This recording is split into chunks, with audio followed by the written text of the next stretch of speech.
सो कलयुग जिसकी ये 4,32,000 साल बताई जाती है, बट क्या हो अगर ये सिर्फ एक झूठ हो। क्या हो अगर मैं बोलूं कि कलयुग के बारे में जितना भी आपको पता है वो सब एक झूठ है और कलयुग का एंड होने के लिए लाखों साल नहीं चाहिए। कलयुग आने वाले कुछ सालों में एंड हो जाएगा। सो आज हम इसी पे बात करने वाले हैं, क्या कलयुग 4,32,000 साल चलेगा या फिर इसका दी एंड हो चुका है। सो कलयुग कब एंड होगा उससे पहले हमें एक चीज जाननी पड़ेगी कि कलयुग क्या है। सो अकॉर्डिंग टू हिंदू धर्म टाइम को 4 सेक्शंस में बांटा जाता है, मतलब 4 युगों में। पहला सतयुग जिसमें 100% अच्छाई होती है। दूसरा त्रेता जिसमें 75% अच्छाई होती है, 25% बुराई। तीसरा द्वापर जिसमें 50-50 हो जाती है अच्छाई बुराई। लेकिन अब है कलयुग जिसमें 75% बुराई है, 25% अच्छाई। और ये माना जाता है जिस टाइम पे 100% बुराई हो जाएगी और अच्छाई 0% रह जाएगी, उस टाइम पे कलयुग का एंड हो जाएगा और ये युग साइकिल दोबारा रिपीट होगा। अब जैसे एक सर्कल होता है जिसमें स्टार्ट करने के बाद में जब हम उसके एंड में पहुंचते हैं तो हम दोबारा स्टार्टिंग में ही पहुंच जाते हैं, मतलब उसी पॉइंट पे पहुंच जाते हैं जहां से हमने स्टार्ट किया होता है। सेम टू सेम ऐसा ही हिंदू धर्म में है कि कलयुग कभी भी एंड होने के बाद में ऐसा नहीं है सब कुछ खत्म हो जाता है। कलयुग के बाद में रीस्टार्ट होता है सतयुग, एक न्यू शुरुआत। और कलयुग को सबसे डार्केस्ट टाइम बोला जाता है जिसमें ना कोई रूल्स होंगे ना रेगुलेशंस होंगे, कुछ भी नहीं होगा, नियम कायदे कानून। क्राइम अपने पीक पर होगा, हर एक कोई एक दूसरे को मारेगा काटेगा। और जो कलयुग है उसमें जितने भी बुरे कर्म हैं, आपराधिक कर्म हैं, वो सब होंगे। इवन जो सेक्सुअल रिलेशन हैं वो भी काफी ज्यादा बढ़ जाएंगे। मतलब किसी भी रिलेशन में कोई भी लिमिट नहीं रहेगी, कोई मर्यादा नहीं रहेगी। और इस युग में ना ही किसी को नॉलेज होगी, किसी को ज्ञान नहीं होगा अच्छे बुरे का। ये बताया गया कलयुग के बारे में। और लोगों को लगता है कि अभी नहीं हो रहा है, लेकिन ये सब हो रहा है जिसके बारे में हम आगे जानेंगे। देन सेकंड पॉइंट आता है कि 4,32,000 साल का कैलकुलेशन कहाँ पे आया हमारे पास में। लेकिन कलयुग को कंप्लीट होने के लिए क्या सच में 4,32,000 साल चाहिए? आंसर है नो। और इसमें सबसे इंपॉर्टेंट है कि हम ये बात को जाने कि 4,32,000 साल कहाँ से आए। अब दरअसल महाभारत में एक जगह पर मेंशन है कि जो कलयुग है उसकी अवधि 12,000 साल होगी। वहां पर लिखा है 12,000 दैविक वर्ष। अब दैविक वर्ष को इन लोगों ने एक्चुअल देव से कनेक्ट कर दिया है। अब जब भी हमारे 360 ईयर्स बीतते हैं तब देवताओं का एक साल होता है, इसलिए इन लोगों ने 12,000 को 360 से मल्टीप्लाई कर दिया है, जिसके बाद में उनके पास में 4,32,000 साल आए हैं। लेकिन ऐसा कुछ भी नहीं है, वो दरअसल 12,000 साल ही है। और अगर हम उसके अलावा और सभ्यताओं में देखें, Greek, Rome, Norse, Chinese, Japanese and another जितनी भी सिविलाइजेशन है उन सब में देखें तो हमें पता चलता है कि उन सब ने भी युग परिवर्तन की जो एज है वो कुछ हजार साल में ही बताई है, ना कि लाख साल। अब अगर हम लॉजिकली भी सोचें तो यार ये लाखों में तो नहीं जा सकता है, क्योंकि लाखों साल तक कौन इस नॉलेज को प्रिजर्व करके रखने वाला है जो कि अभी दी जा रही है, काफी हजार साल पहले दी गई थी। और अगर हम अभी के भी लें तो यार हमें ही लाखों साल पहले का कितना पता है। ज्यादा से ज्यादा अगर आप नाम लेंगे रामायण का, महाभारत 5,000 साल पहले हुई है। रामायण की बोलेंगे वो 1 लाख या 10 लाख साल पहले हुई थी, बट उसका भी कोई ठोस एविडेंस नहीं है, जिसके बारे में आगे जानेंगे। अब ये मैं इसलिए कह रहा हूँ क्योंकि आप शायद एक पात्र को जानते होंगे जिनका नाम है काकभूषणी। अब जो काकभूषणी है उन्होंने अपनी आंखों से रामायण को 11 बार होते हुए देखा है और जो महाभारत है उसको 16 बार। तो जो भी 11 लाख या जितना भी नंबर जाता है रामायण का, वो उस बारी रामायण का हो सकता है जो कि इससे काफी टाइम पहले हुई थी।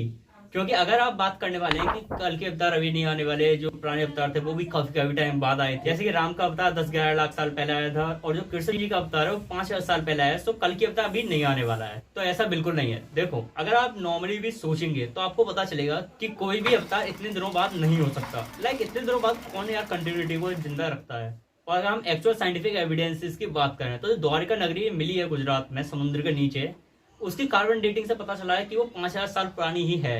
बट जो इंडिया और श्रीलंका के बीच में राम सेतु है उसकी एक्चुअल एज सिर्फ 7,000 साल आती है, जो कि काफी ज्यादा मतलब लॉजिकल भी है कि 7,000 साल पहले राम आए थे, उसके बाद 5,000 साल पहले श्री कृष्ण जी आए, जिनके बीच में 2,000 साल का गैप था, जो कि मतलब मायने रखता है। जो कि काफी ज्यादा सेंसिबल भी है कि 2,000 साल में काफी ज्यादा इधर उधर हो जाती हैं चीजें और काफी ज्यादा मतलब डिस्टर्बेंस क्रिएट हो जाता है। अब जैसे महाभारत हुई थी, महाभारत में काफी ज्यादा बुरे लोग मारे गए थे, इवन एक काफी बड़ा पॉपुलेशन डिक्रीज हुआ था उस टाइम पर। उसके बाद में जो शिक्षक था अर्जुन का नाम थी, उसके युग को गोल्डन टाइम माना जाता है, जहाँ पे कोई बुराई नहीं करता था, मतलब पूरी तरीके सतयुग जैसा था। तो मेन चीज आती है कि सतयुग जैसा था मतलब वहां पर कोई भी बुराई नहीं थी। उसके बाद 5,000 साल लगे इतनी बुराई तक आने में, तो जो कि काफी सेंसिबल भी। और 5,000 साल से अब तक इतनी ज्यादा बुराई बढ़ चुकी है, जो कि ऑलमोस्ट यार महाभारत के टाइम से तो ज्यादा बुराई हो चुकी है इस टाइम पर। Like caste, crime and females, इन सब के बारे में आप अगर थोड़ा सा भी सोचेंगे तो आपको पता चलेगा कि महाभारत से भी ज्यादा बुराई है इस टाइम पर। और आप सोचेंगे कि अभी सिर्फ 5,000 साल हुए, आने वाले 2,28,000 साल में क्या होगा। लेकिन यहाँ पर काफी सारे लोग आ जाएंगे ये बात कहने के लिए कि ये सब बातें गलत है, क्योंकि जितनी प्रेडिक्शन है वो भी हुई भी नहीं है। लेकिन क्या होगा अगर मैं बोलूँ कि बहुत सारी प्रेडिक्शन सच हो गई हैं। जो लड़कियां वो काफी ज्यादा कम एज में प्रेग्नेंट हो रही हैं बिकॉज ऑफ मॉडर्निज्म। अब क्या बोलूँ यार, फॉरेन्स में अगर आप जाके देखेंगे तो ऐसे ऐसे केसेस बताएंगे आपको डॉक्टर, जिसको सुनकर के आप भी हैरान हो जाएंगे। बॉडी की बात करें तो 18-20 साल के लड़के लगते भी नहीं है कि वो 18-20 साल के लड़के हैं। तो हाँ, बॉडी की बात मत कहना कि बॉडी कमजोर हो जाएगी, कमजोरी है आजकल के मेल्स की बॉडी। ये भी बात कही गई थी कि कोई धर्म को नहीं मानेगा। भाई मान ही कौन रहा है? फोन पे लगाया श्री कृष्ण जी, महादेव, किसी देवी का फोटो, अंदर क्रोम में क्या चल रहा है, क्या बोलूं अब इसके बारे में। यही बात कही गई थी कि सेक्सुअल रिलेशंस बढ़ जाएंगे, कोई मर्यादा नहीं रहेगी। हो रहा है भाई, हो रहा है। फॉरेन्स में तो इंसेस्ट रिलेशंस पे कोई ध्यान ही नहीं देता, इसको उल्टा एक्सेप्ट करते हैं, अप्रिशिएट करते हैं। और इंडिया की बात करें तो इंडिया में भी यार ये काफी ज्यादा हो ही रहा है। हर पंछी अपने घर में बैठ के यही सोचता है कि बाहर की दुनिया बहुत ज्यादा अच्छी है, लेकिन जब भी वो बाहर जाता है तब उसको पता चलता है कि दुनिया कितनी ज्यादा हार्श है। सेम आप लोगों का भी थोड़ा बहुत यही है। बुरा मत मानना, बट ये सच्चाई है। आप हमेशा कहते हैं कि बुराई नहीं बढ़ी है, जरा अपने घर के बाहर तो देखिए, घर के बाहर कितनी बुराई हो रही है। अब ऐसा नहीं है कि कलयुग सिर्फ भारत में ही लगेगा, मतलब कलयुग के जितने इम्पैक्ट हैं भारत में दिखेंगे, फॉरेन्स में भी दिखेंगे, वो ही पूरे वर्ल्ड में एग्जिस्ट करते हैं। अगर आप आज भी फॉरेन्स को देखेंगे तो आप ये कहेंगे भाई बहुत पाप है, लेकिन उस पाप का क्या होगा जो फॉरेन्स में है। ऐसा नहीं है कि जब बुराई भारत में दिखेगी तभी ये दुनिया में हो रही है, दुनिया में बुराई हो रही है। अगर आप डार्क वेब के बारे में थोड़ा सा भी जानते होंगे तो आपको पता होगा कि इस दुनिया में कितने तो बुराई है। लाइक डार्क वेब पर खुलेआम यार सब चीज होती है, इलीगल वर्क्स जो कि हमारे नॉर्मल सोसाइटी में एक्सेप्टेबल नहीं है। और ऐसा ही नहीं है कि सभी लोग बुराई कर रहे हैं, काफी सारे लोग हैं जो कि इस टाइम पर अच्छाई के रास्ते पे बढ़ चुके हैं, मतलब वो एक टाइप से अवेकन हो रहे हैं, जैसे कि हम, आप और काफी सारे लोग। बाकी भेड़ चाल में आप चलना चाहें तो चल सकते हैं। अब इस 21वीं सदी में काफी सारे लोग हैं जो कि जागृत हो रहे हैं, क्योंकि लोगों के पास में एक्सेस आ चुका है नॉलेज का, इसलिए लोग नॉलेज को गेन कर रहे हैं और रियलिटी को जान रहे हैं।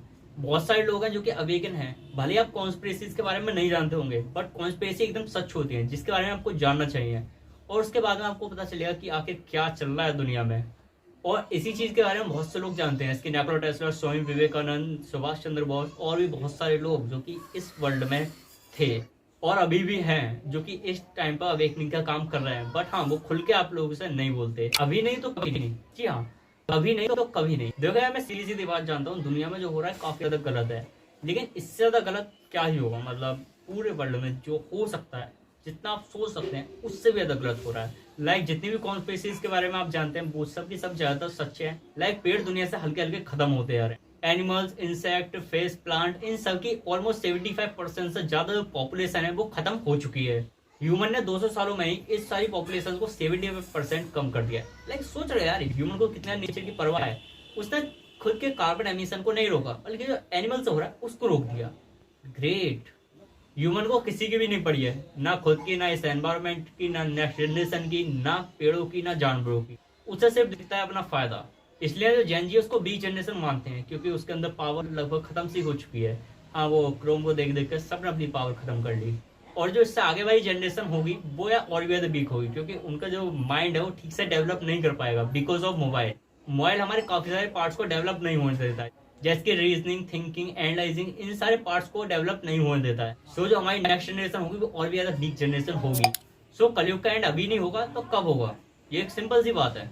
क्या कलयुग का एंड जब होगा जब ह्यूमन बचने लायक रहेगा ही नहीं। लाइक उसके सारे ब्रेन के पार्ट खत्म हो गए, पूरा उसका बॉडी खत्म हो गया, पूरे प्लांट, पूरे एनिमल, सब कुछ खत्म हो गया, एनवायरमेंट वगैरह, तब ह्यूमंस को बचा के क्या फायदा? तो ह्यूमन को बचाने के लिए सबसे ज्यादा बेस्ट टाइम यही है, क्योंकि इस टाइम के बाद में जितना भी आने वाला टाइम है वो बोस्ट टाइम ही होगा, और उस टाइम पे इस दुनिया का एंड करने से कोई फायदा नहीं है। लेकिन हाँ, वेट एक सेकेंड, बहुत सारे लोग सोचते हैं कि एंड का मतलब एंड होता है कि दुनिया खत्म हो जाएगी। नहीं, ऐसा कुछ नहीं है। हिंदू धर्म में एंड का मतलब कुछ और है, जिसके बारे में अगर हम बात करें तो हिंदू धर्म में एंड का मतलब है एक रीस्टार्ट से। जैसे कि मैंने बताया, सतयुग, त्रेता, द्वापर, कलयुग, और कलयुग के बाद में दोबारा सतयुग रीस्टार्ट होता है। ये एक इनफाइनाइट साइकिल है जो कि हमेशा ही चलती रहती है। और जैसे कि कलयुग में होता है कि डार्कनेस, नेगेटिविटी, उसके अपोजिट होता है सतयुग में। एकदम सारी चीज अच्छी होती है, पॉजिटिविटी होती है, पॉजिटिव एनर्जी होती है, चारों तरफ सब एक दूसरे की मदद करते हैं, और जो नॉलेज है वो ह्यूमंस की काफी ज्यादा हाई लेवल पे होती है। सो जस्ट चिल, डरने की कोई जरूरत नहीं है। ये एंड वर्ल्ड का एंड नहीं होगा, मतलब तुम सर्वाइव कर जाओगे, टेंशन मत लो। अगर तुम अच्छे होगे सर्वाइव करोगे, बुरे होगे मर जाओगे, कोई टेंशन की जरूरत नहीं है। अपने अपने काम करो अभी तो, क्योंकि जिस टाइम पे एंड होगा उस टाइम पे देखा जाएगा। क्योंकि हमारे हिंदू धर्म में हमेशा ही बोला जाता है कि अंत ही आरंभ है, अगर अंत ही नहीं होगा तो आरंभ कैसे? जैसे कोई पुराना घर है और वहां पे नया घर बनाना है तो पहले पुराने वाले घर को तोड़ना